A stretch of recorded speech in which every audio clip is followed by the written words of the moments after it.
ये state procedure नहीं है, बल्कि ये स्टेट टेररिज्म है मेरी निगाह के अंदर। स्टेट जब खौफ पैदा कर दे आवाम के अंदर, जनता के अंदर, और वो उनको इतना डिमोरलाइज कर दे कि आप अपनी नाराजगी भी नहीं दिखा सकते। 80 फुट सड़क चौड़ी करने के नाम के ऊपर उन्होंने किसी भी शख्स को कोई नोटिस नहीं दिया। ज़मीन वो पूरी वक्फ प्रॉपर्टी वक्फ बोर्ड के अंदर दर्ज है, और 2003 के सर्वे फार्म में गवर्नमेंट ने खुद ने उसको दर्ज किया है एज ए मस्जिद। उम्मीद पोर्टल के ऊपर वो चढ़ाई जा चुकी है, वहाँ भी उसका रिकॉर्ड मौजूद है। उसके बावजूद भी किसी भी मस्जिद कमेटी के किसी भी शख्स को कोई नोटिस नहीं दिया गया, बल्कि उनसे ये कहा गया, उन्हें ये भरोसा दिलाया गया कि हम सिर्फ 10 फुट लेंगे। शुरू में कहा कि 10 फुट लेंगे, फिर कहा कि हम 15 फुट लेंगे, मैक्सिमम 20 फुट लेंगे।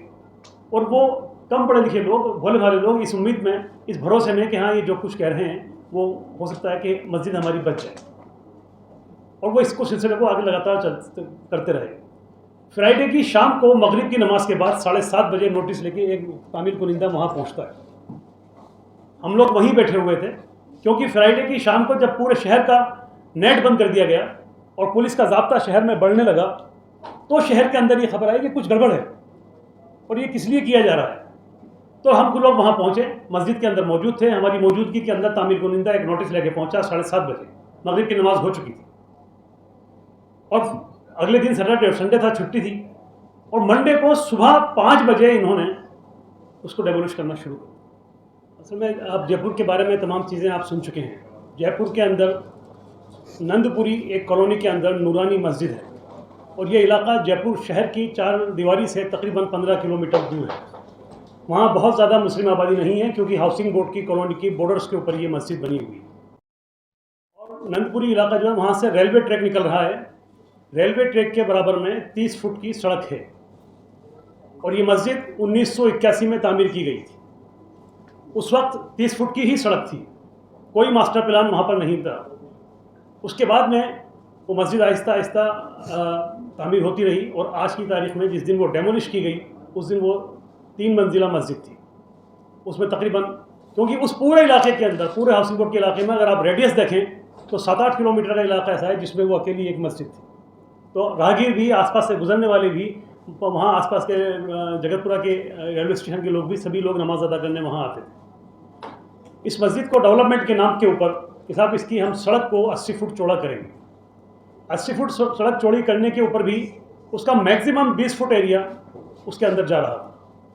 मास्टर प्लान 2011 में आता है। मस्जिद 1981 से तामीर है, लगातार उसके ऊपर नमाज होती है। तो 80 फुट सड़क चौड़ी करने के नाम के ऊपर उन्होंने किसी भी शख्स को कोई नोटिस नहीं दिया। ज़मीन वो पूरी वक्फ प्रॉपर्टी वक्फ बोर्ड के अंदर दर्ज है, और 2003 के सर्वे फार्म में गवर्नमेंट ने खुद ने उसको दर्ज किया है एज ए मस्जिद। उम्मीद पोर्टल के ऊपर वो चढ़ाई जा चुकी है, वहाँ भी उसका रिकॉर्ड मौजूद है।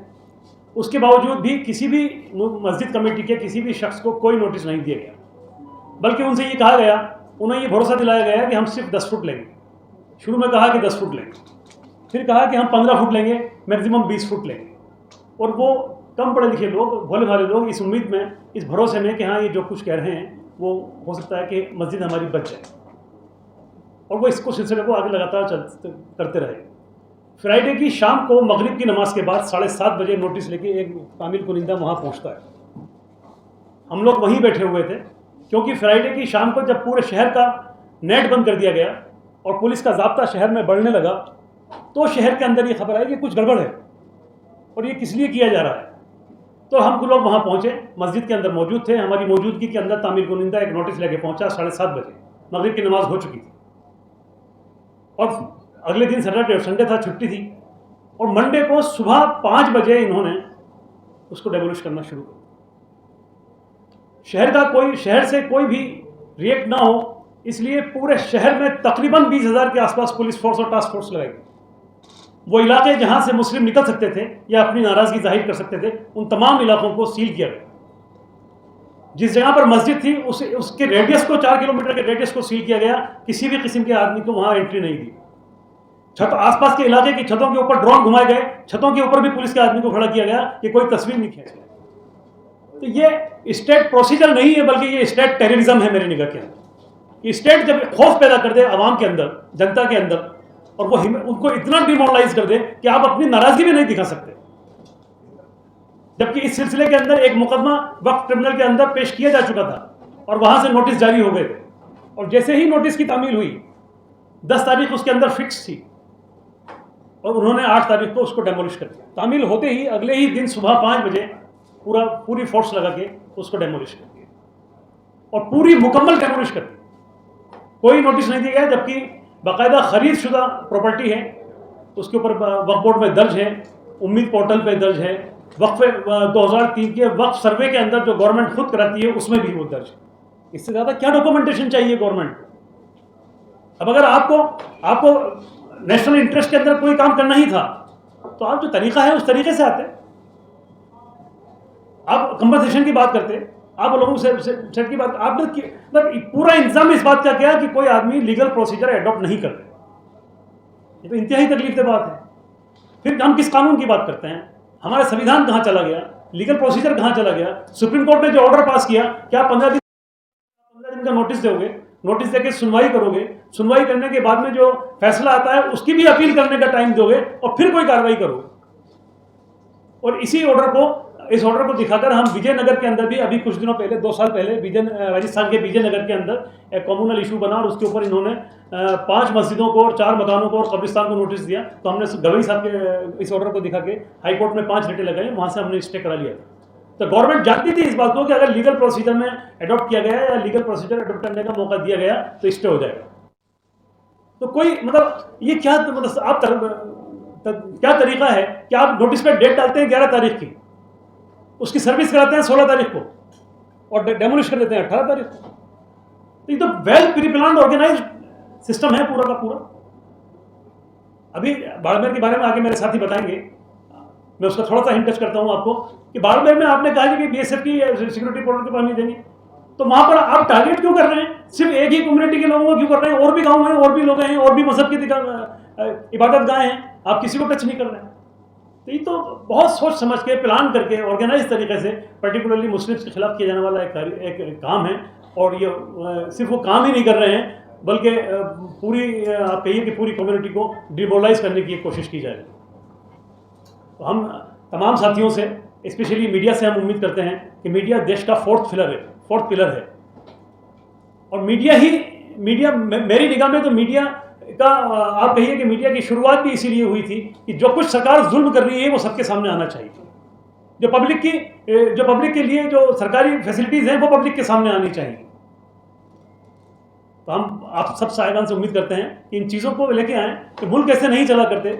मुल्क तो सबका है, सब ने कुर्बानियाँ दी हैं और कुर्बानियाँ देने पे आजमाइए ना। अगर कोई शक है तो इस कौम को कुर्बानियाँ देने पे दोबारा आजमाइए, खोलिए वो बीएसएफ के बॉर्डर चेक करिए, आइए देखें कितने लोग आते हैं, कौन पीछे हटता है। आज भी सबसे ज़्यादा नाम हमारे ही लिखे हुए हैं इंडिया गेट के ऊपर, और फिर आप मौका देंगे तो फिर इससे ज़्यादा लिखे जाएंगे इंशाअल्लाह ताला। ये कौम कभी कुर्बानी देने में पीछे नहीं हटी है, लेकिन ये हमारे वजूद का सवाल है। ये सिर्फ एक मस्जिद का सवाल नहीं है, ये मुस्लिम कौम के वजूद का सवाल है कि आप अगर हमें शलवार कमीज पहनने पे एतराज़ करें, आप हमारे टोपी पहनने पे एतराज़ करें, आप बॉम्बे की मस्जिद के सामने योगा करने पे तो आपको खुशी है, उस दिन रोड जाम हो रहा है तो आपको एतराज़ नहीं है, लेकिन अगर 10 मिनट की नमाज पढ़ लें तो सब एतराज़ है। ये क्या जहन है? इस तरह तो मतलब मुल्क में नहीं चला करते। ये सब चीज़ें तो कुछ दिनों में होती हैं ना, ख़त्म हो जाती हैं। हम सदियों से रहते आए हैं, हज़ारों साल से इस मुल्क में रहते आए हैं। इस कौम में इस मुल्क में कोई कौम ख़त्म नहीं हुई है और हम उम्मीद करते हैं कि इन चीज़ों से इंशाल्लाह कोई कौम ख़त्म भी नहीं होगी, हम डिमोरलाइज भी नहीं होंगे, आप यकीन से कह सकते हैं। लेकिन तकलीफ़ में है कि हम अपने साथियों को, अपने बच्चों को, अपने छोटों को, या ये कहिए कि जो हमारे बराबर के ज़्यादा समझदार नहीं है, उनको समझाना हमारे लिए मतलब एक मुश्किल सा काम हो गया है कि हम कब तक उन्हें ये कहें कि नहीं भाई कानून का रास्ता अपनाइए। हम आज भी यही कहते हैं कि कानून ही वो है जिससे हम आगे बढ़ सकते हैं। मैं तो यहाँ तक कहता हूँ कि ये तमाम चीज़ें जो हैं वो एक तरह से प्रवोक करने के लिए कोशिशें की जा रही हैं आपको। वो चाहते हैं कि आप इनके जाल में ट्रैप हो जाएं और सड़कों पर उतर आएँ। और जब सड़कों पर जब हम शांतिपूर्वक भी कोई हम मुजाहरा करना चाहते हैं तो हो सकता है उसमें 10-20 लोग बाहर के आ जाएं और हमारे खिलाफ कोई काम कर दें। तो ये सब चीज़ें एक साजिशें बाकायदा रची जा रही हैं, वो पूरी कौम को डिमोरलाइज करने की कोशिश की जा रही है, हमारी इबादत गाहों को तबाह किया जा रहा है। ये मुनासिब नहीं है किसी भी मुल्क के लिए, किसी भी मिल्लत के लिए, किसी भी शहर के लिए। मैं तमाम साथियों से दरख्वास्त करता हूँ, आपसे प्रार्थना करता हूँ कि इन चीज़ों को आप जितना हो सकता है इतना दिखाएं, हक बात दिखाएं, सही बात दिखाएं, और जो कानून कहता है उसका सब लोग पालन करें। हम भी तो उसी कानून को पालन कर रहे हैं। भाई आपने कहा कि ट्रैफिक जाम हो रहा है, मैंने एक प्रेस कॉन्फ्रेंस जयपुर में भी करी। आपने कहा कि शहर से 20 किलोमीटर दूर ट्रैफिक जाम हो रहा है, इसलिए हम सड़क चौड़ी कर रहे हैं। लेकिन जयपुर शहर की 4 दीवारी के अंदर बड़ी चौपड़ से चांदपोल के बीच में 3 मंदिर हैं, उनके बारे में ये ख्याल क्यों नहीं आया आपको? वो बिल्कुल सेंटर में है, उस तीनों मंदिरों में हमें उससे भी एतराज नहीं है। पुराने हैं, आस्था है, आप इंतजाम कर लीजिए, कोई मकान ले लीजिए, पर ये तरीका तो बिल्कुल गलत है जो आप हमारे साथ में अपना हमारी बात को आगे तक पहुंचाएं। और हम जब दिल्ली में बैठे हुए तमाम वकूल हजरात से दरख्वास्त करते हैं कि ये बहुत सारी चीज़ें आएंगी, क्योंकि राजस्थान में बाड़मेर में इन्होंने तकरीबन 300 मस्जिदों को नोटिस दिया। 50 किलोमीटर की चौड़ाई में, बॉर्डर से 50 किलोमीटर की चौड़ाई में ये नोटिस दे रहे हैं। और ये बॉर्डर्स जो है वो खाजूवाला है, चौटन है, सांचौर है, अनूपगढ़ है, गंगानगर है, ये पूरी बेल्ट है जो राजस्थान की बॉर्डर से लगती हुई है। ये 900 किलोमीटर लंबी बेल्ट है। इस 900 किलोमीटर लंबी बेल्ट की 50 किलोमीटर चौड़ाई अगर आप खाली कराना चाहते हैं तो कम से कम डिस्क्रिमिनेशन तो मत कीजिए, इसमें तो ईमानदार रहिए, या वहां भी छाटेंगे। और जब आप छाटते हैं स्पेसिफिक तो फिर आप ये मैसेज देते हैं कि मुसलमान इस मुल्क के लिए ठीक नहीं है, उससे हमें सख्त एतराज है। अगर नेशनल इंटरेस्ट की ही बात है तो उस 15 किलोमीटर और 50 किलोमीटर की चौड़ाई के अंदर जितनी भी चीजें हैं आप तमाम साफ कीजिए। लेकिन आप क्या इशारा कर रहे हैं? सिर्फ मस्जिदों को डेमोलिश करके क्या इशारा कर रहे हैं कि मुसलमानों से देश को खतरा है? तारीख देखिए जनाब, इस मुल्क को मुसलमानों से कभी खतरा नहीं रहा और ना रहेगा इंशाअल्लाह ताला।